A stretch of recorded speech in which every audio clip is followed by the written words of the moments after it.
Welcome to the WION podcast, where we explore fascinating stories and ideas from various fields. In this episode, we explore whether the US military can fight in the Arctic, revealing how -40 degrees Fahrenheit drains batteries in minutes, freezes gear, and turns long-distance resupply into the biggest battlefield threat.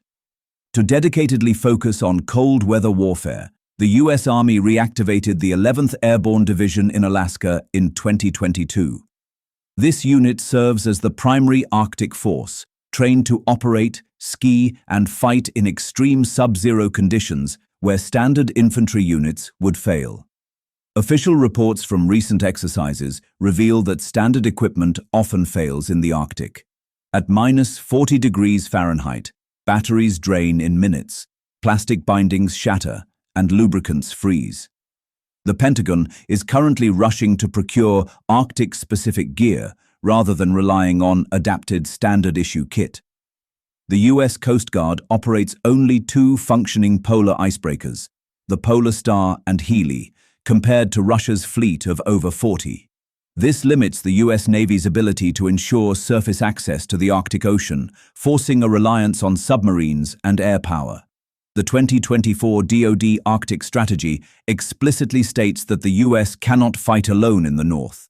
Washington relies heavily on Finland, Sweden, and Norway, who have centuries of winter warfare experience to host exercises like Arctic Edge and teach US troops how to survive. In 2024 and 2025, the Army released its first-ever comprehensive Arctic doctrine manuals.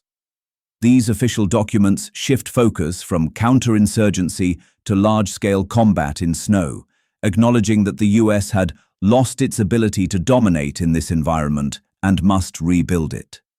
The US Northern Command conducts the Arctic Edge exercises to test joint readiness. Recent drills have successfully tested high-mobility artillery rocket systems in freezing conditions, proving that American firepower can function in the cold, even if logistics remain difficult. The biggest hurdle isn't the enemy, but the distance. With limited roads and ports in Alaska and the Canadian North, the US military faces a logistical nightmare to resupply troops. Current strategy focuses on pre-positioning supplies to prevent units from being cut off by blizzards. Thanks for tuning into this incredible story. If this episode resonated with you, don't forget to hit the like and subscribe button for more captivating stories to come. Stay tuned.